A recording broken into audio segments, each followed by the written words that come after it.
Hello everyone. जय श्री राधे कृष्णा। कैसे हैं आप सभी? आई होप आप सब अच्छे होंगे और आप सबकी तैयारी भी अच्छी चल रही होगी। बहुत सारे बच्चों का बार बार कमेंट आ रहा है कि मैम साइकोलॉजी करवा दो। तो देखो, साइकोलॉजी की थ्योरी में आपको नहीं करवा सकती, क्योंकि उसमें क्या है कि आपको सेलेक्टिव चीज़ें पढ़नी है और वो इतना हार्ड नहीं है कि उसको आप खुद से तैयार नहीं कर सकते हैं। आप आराम से उसको तैयार कर सकते हैं, क्योंकि आपको बेसिक चीज़ ही पढ़नी है, बहुत ज़्यादा डेप्थ में नहीं जाना है और पीवाईक्यू और एमसीक्यूज देखते रहना है।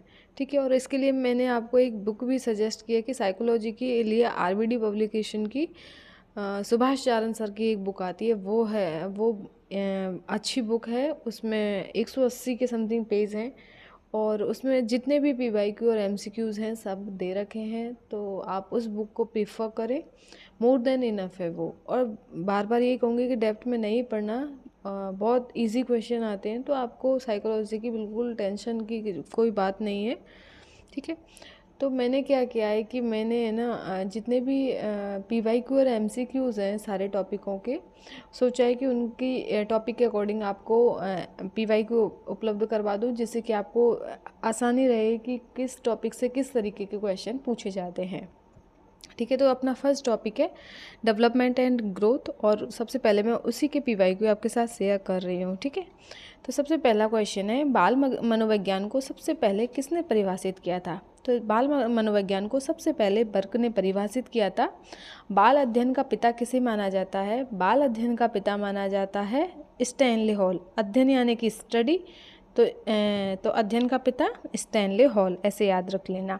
बाल विकास का प्रतिपादक किसे माना जाता है? तो बाल विकास का जो प्रतिपादक है वो पेस्टोलॉजी को माना जाता है। ठीक है। नेक्स्ट है, बाल विकास का सबसे पहले अध्ययन किसने किया था? तो बाल विकास का जो सबसे पहले अध्ययन है वो जॉन लॉक व हॉब्स ने किया था। विकास क्या है? 4 ऑप्शन दिए हुए हैं। तो विकास के अंतर्गत परिपक्वता एवं अनुभव के फलस्वरूप होने वाले परिवर्तनों की श्रृंखला को विकास कहा जाता है। अभिवृद्धि शब्द का प्रयोग किया जाता है। तो अभिवृद्धि यानी कि फिजिकल ग्रोथ के लिए, तो शारीरिक विकास के लिए अभिवृद्धि शब्द का प्रयोग किया जाता है। ठीक है। निम्न में से किसका अर्थ आकार बढ़ने से? ऑब्वियस है, अभिवृद्धि का ही संबंध आकार को बढ़ने से है। नेक्स्ट है विकास और अभिवृद्धि। तो विकास और अभिवृद्धि दोनों एक दूसरे के पूरक हैं। ठीक है। इनमें से कौन सा कथन सही नहीं है, आपको ध्यान देना है। तो विकास व अभिवृद्धि पर्यायवाची हैं? जी बिल्कुल नहीं, ये दोनों एक दूसरे के पूरक हैं। वृद्धि में मात्रात्मक परिवर्तन निहित है? बिल्कुल सही बात है। वृद्धि जीवन पर्यंत नहीं होती, ये भी बिल्कुल सही बात है। वृद्धि के साथ विकास भी होता है, तो ये भी सही है। तो ये तीनों कथन तो सही हैं, दूसरा तीसरा चौथा, और गलत नहीं। क्या बोलते हैं ये, वृद्धि और विकास पर्यायवाची हैं, ये सही नहीं है, बाकी के तीनों सही हैं। ठीक है। निम्न में से कौन सा सूत्र सही है? तो परिपक्वता प्लस अधिगम बराबर विकास, ये सूत्र सही है। ठीक है। निम्न में से वृद्धि और विकास के बारे में सही कौन सी है? तो ये है कि वृद्धि मनोवैज्ञानिक है और विकास भौतिक है, तो ये तो बिल्कुल गलत है। वृद्धि भौतिक है और विकास मनोवैज्ञानिक है, यह बिल्कुल सही कथन है। ठीक है। देखो, अब कुछ चीज़ें दी गई हैं जहाँ पर ग्रोथ और डेवलपमेंट के बारे में बताया गया है। एक 6 माह के बालक में दांतों का निकलना फिजिकल है, तो फिजिकल इसके लिए ग्रोथ है। ये 3 माह के बालक का उल्टा पलटकर पेट के बल लेटना, ये विकास का एग्जाम्पल है। ठीक है। एक शिशु द्वारा उसके आगे लुढ़कती वस्तु पर आंखों को केंद्रित करना, ये भी विकास है। ठीक है। एक 13 वर्ष के बालक के चेहरे पर बालों को उगना, ये ग्रोथ का एग्जाम्पल है। ठीक है। तो आपको ये चीज़ें ध्यान रखनी है। ठीक है। नेक्स्ट है अपना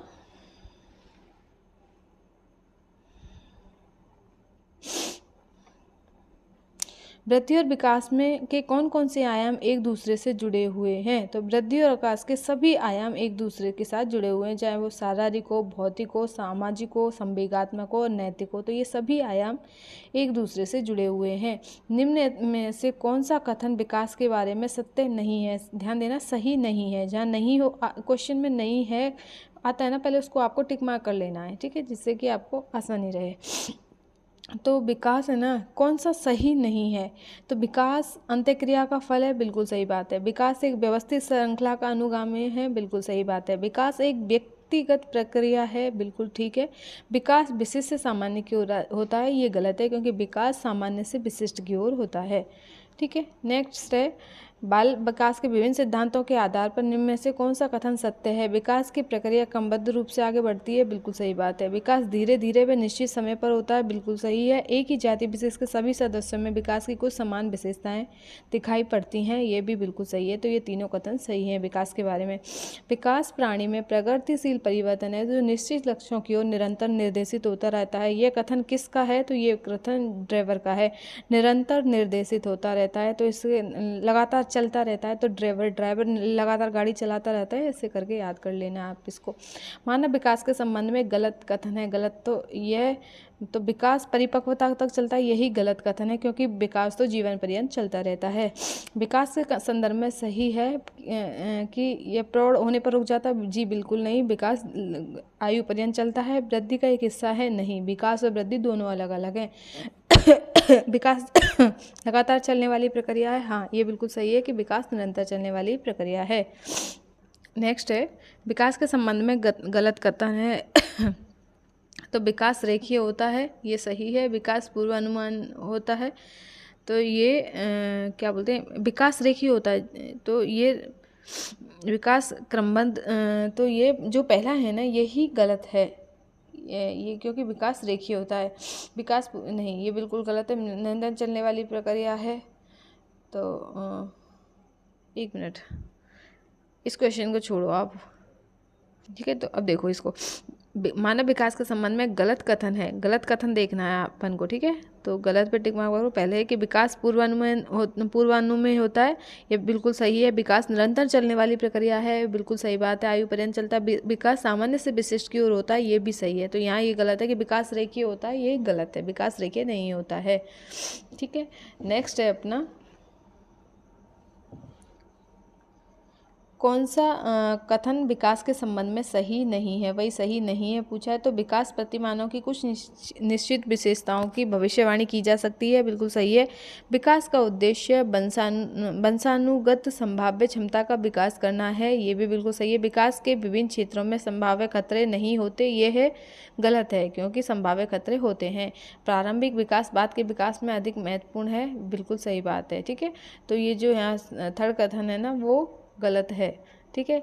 किसी व्यक्ति के विकास के संबंध में सही नहीं है, ठीक है। तो ये जन्म से मृत्यु तक जारी रहता है, ये सही नहीं है, बिल्कुल सही बात है। वृद्धि विकास का एक हिस्सा है, बिल्कुल सही है। परिवर्तनों को देखा या मापा जा सकता है, जी नहीं। विकास के जो परिवर्तन होते हैं ना उनको देखा या नापा नहीं जा सकता, क्योंकि विकास अंतर्निहित होता है, ठीक है। तो आपको थर्ड कथन को देखना है कि यह सही नहीं है। तीसरे, विकास के संबंध में सही नहीं है। तो विकास की प्रत्येक अवस्था के अपने खतरे होते हैं, ये बिल्कुल सही है। उद्दीपन से विकास को बढ़ावा नहीं मिलता है, ये गलत है। विकास सांस्कृतिक परिवर्तन से प्रभावित होता है, बिल्कुल सही बात है। विकास की प्रत्येक अवस्था की अपनी विशेषताएं होती हैं, यह सही, ये बिल्कुल सही है। तो सही नहीं है वो है अपना दूसरा, उद्दीपन से विकास को बढ़ावा नहीं मिलता है, ठीक है। ये सही नहीं है, ठीक है। नेक्स्ट है, निम्न में से कौन सा कथन सही नहीं है? तो ये सारे जो पॉइंट है ना ये आपको एक जगह लिखने हैं, वृद्धि और विकास। तो कौन सी विकास की विशेषताएं ये लिख लेनी है, एक साइड में कौन सी वृद्धि की विशेषताएं ये सभी लिख लेनी है आपको, ठीक है। तो इनमें से कौन सा कथन सही नहीं है? तो विकास लंबवत सीधा न होकर वर्तुलाकार होता है, ये सही बात है। विकास की गति की दर एक सी रहती है, तो ये सही नहीं है। विकास की गति की दर भिन्न भिन्न होती है, ठीक है। विकास मस्तिष्क दो मुखी क्रम में होता है, बिल्कुल सही बात है। विकास केंद्र से बाहर की ओर होता है, बिल्कुल सही बात है। तो सही नहीं है वो है अपना सेकंड पॉइंट, ठीक है। निम्नलिखित में से कौन से विकास का सामान्य नियम नहीं है? विभिन्न व्यक्ति धर्म से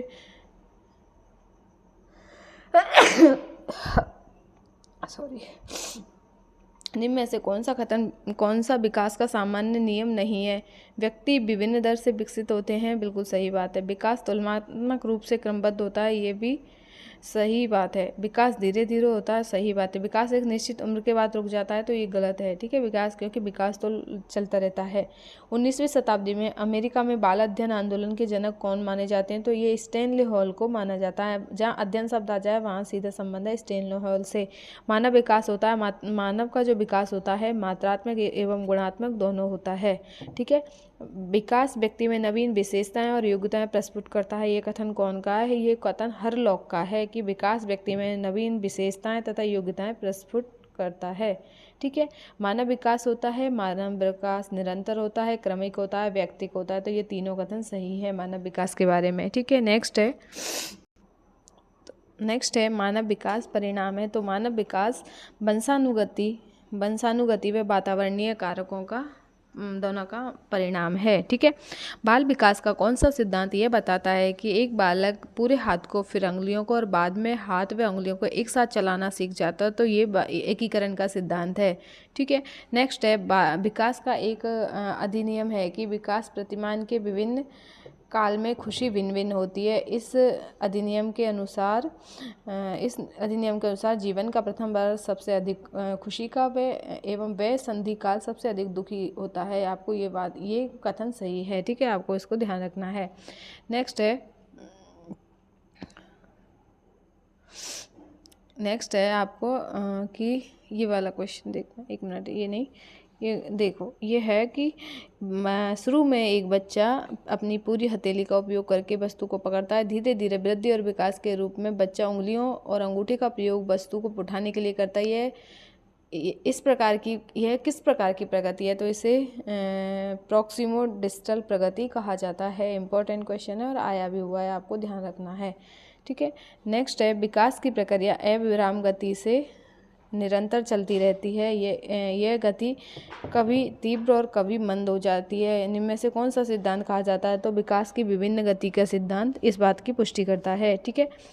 किस मनोवैज्ञानिक के अनुसार विकास एक सतत और धीमी प्रक्रिया है? तो हरलॉक के अनुसार विकास एक सतत और धीमी प्रक्रिया है। आपको ध्यान रखना है। ठीक है।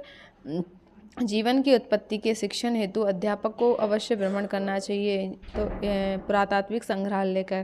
ठीक है।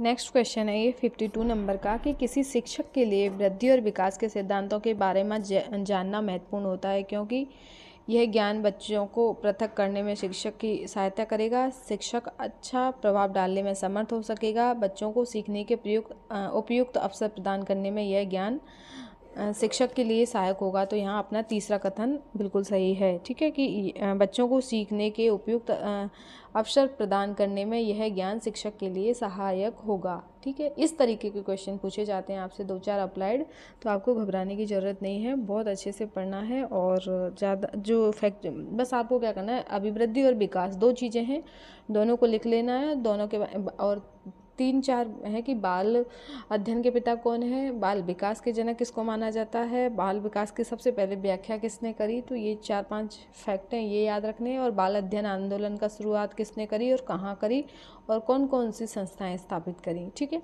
और ये चीज़ें याद रखनी है। 2 पेज का है ये पूरा टॉपिक, तो आपको इसमें ज़्यादा वो मत लेना। अगर आपसे नहीं हो तो फिर मैं देखूँगी कि मैं आपको इसकी कुछ मैटर उपलब्ध करवा दूं और आप ये PYQ और MCQ सॉल्व कर लेना। ठीक है।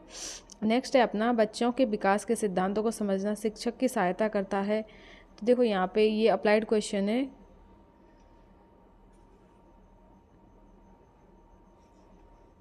शिक्षार्थियों को विभिन्न अधिगम शैलियों को प्रभावी रूप से संबोधित करने में कि बच्चे के विकास के सिद्धांतों को समझना शिक्षक के लिए किस प्रकार सहायता करता है। तो यह शिक्षार्थियों की विभिन्न अधिगम शैलियों को प्रभावित रूप से संबोधित करने में शिक्षक की हेल्प करता है। ठीक है। बाल विकास का कौन सा सिद्धांत यह बताता है कि जिन बच्चों में औसत से अधिक वृद्धि होती है वे शारीरिक, सामाजिक एवं संवेगात्मक विकास में भी काफ़ी आगे बढ़े हुए पाए जाते हैं। तो यह परस्पर संबंध का सिद्धांत, यानी कि बालक के विकास के सभी पहलू हमने देखे कि परस्पर संबंधित होते हैं। तो ये परस्पर संबंध के सिद्धांत को बताता है। बाल विकास में कौन सा सिद्धांत यह बताता है कि बालक सबसे पहले अपने सिर और भुजाओं की गति पर नियंत्रण करना सीखता है और उसके बाद अपने पैरों पर। तो यह विकास की दिशा का सिद्धांत है जो इस बात की पुष्टि करता है। ठीक है। तो यहाँ पे हमारे इम्पोर्टेंट MCQs ख़त्म होते हैं। आई होप आपको वीडियो पसंद आया होगा, और वीडियो पसंद आए तो चैनल को लाइक करें, वीडियो को शेयर ज़रूर करें, और साथ ही साथ अपने नोट्स भी बनाते रहें। और PYQ और MCQs को आपके नोट्स वोट्स बनाने की कोई ज़रूरत नहीं है, आपको वीडियो मिल जाए, बस आप कुछ भी काम करते टाइम इस तरीके से जो भी है YouTube पे PYQ MCQs उनको सॉल्व कर सकते हैं। ठीक है।